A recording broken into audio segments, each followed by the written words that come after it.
Hello friends, welcome to Tamil சமையல். இன்றைக்கி நம்ம பார்க்க போகிற ரெசிபி இனிப்பு மற்றும் கார பணியாரம். இது செய்கிறதுக்கு தேவையான பொருட்கள் பச்சரிசி, உளுந்து, வெங்காயம், வெல்லம், பச்சை மிளகாய், வெந்தயம், கடுகு. நான் இன்றைக்கி 3 கப் பச்சரிசிக்கு 1 கப் உளுந்து எடுத்திருக்கேன், 1 டேபிள் ஸ்பூன் வெந்தயம். இது 3 1 மணி நேரம் ஊற வச்சு கிரைண்டரில் மாவாக்கி 8 மணி நேரம் புளிக்க வச்சுருக்கேன்.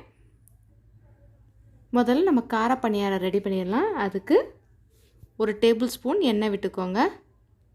நம்ம யூஸ்வலாக இட்லி, சப்பாத்தி, தோசை செய்கிறதுக்கு இந்த மாதிரி பணியாரம் செஞ்சு கொடுத்தா குழந்தைங்க விரும்பி சாப்பிடுவாங்க. எண்ணெய் நல்லா காஞ்சதுக்கப்புறம் 1 டேபிள் ஸ்பூன் கடுகு, 2 பொடியை கட் பண்ணி வச்சுருந்தா பச்சை மிளகாய் நல்லா ஃப்ரை பண்ணிக்கோங்க. இப்போ இன்றைக்கி நான் 3 பெரிய வெங்காயத்தை சின்ன சின்னதாக கட் பண்ணி வச்சுருக்கேன், அதையும் போட்டு ஃப்ரை பண்ணிக்கோங்க. உங்களுக்கு சின்ன வெங்காயம் கிடச்சிச்சின்னா அதை ஆட் பண்ணிங்கன்னா இன்னும் ரொம்ப டேஸ்ட்டாக இருக்கும். இன்றைக்கி நான் மாவை 2ஆக பிரிச்சிட்டேன், ஒன்று இனிப்புக்கு கொஞ்சம் காரத்துக்கு.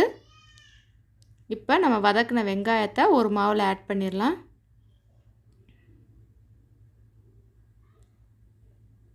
மாவு ரொம்ப திக்காகவும் இருக்கக்கூடாது, தண்ணியாகவும் இருக்கக்கூடாது. கொஞ்சம் தண்ணி விட்டு மாவை கலக்கிக்கோங்க. அவ்வளோதான், நம்ம கார பணியாரத்துக்கு மாவு ரெடி ஆயிடுச்சு.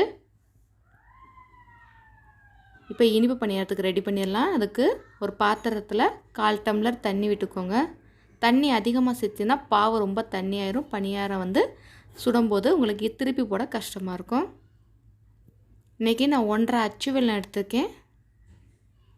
நல்ல வெல்லத்தை கரைய விட்டுருங்க. கரைஞ்சதுக்கப்புறம் 1/2 டேபிள் ஸ்பூன் ஏலக்காய் தூள் ஆட் பண்ணிக்கிறேன்.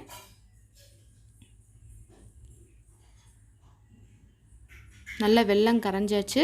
இப்போ நம்ம இன்னொரு மாவில் அதை ஆட் பண்ணிக்கலாம். ஆட் பண்ணுறதுக்கு முன்னாடி நல்லா வடிகட்டிட்டு ஆட் பண்ணிக்கோங்க. ஏதாச்சும் தூசி மண் இருந்துச்சுன்னா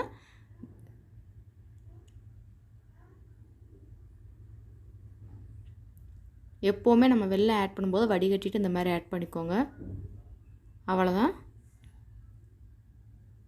மாவை நல்லா கலக்கிடுங்க. நம்ம இனிப்பு பணியாரத்துக்கும் மாவு ரெடி ஆயிடுச்சு. இப்போ நம்ம பணியாரத்தை ரெடி பண்ண ஆரம்பிச்சிடலாம்.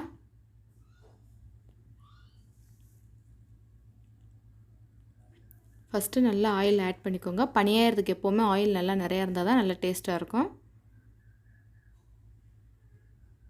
ஃபஸ்ட்டு நம்ம கார பணியாரம் ரெடி பண்ணிடலாம். ஒரு கரண்டி மாவு எடுத்து ஊற்றிக்கோங்க.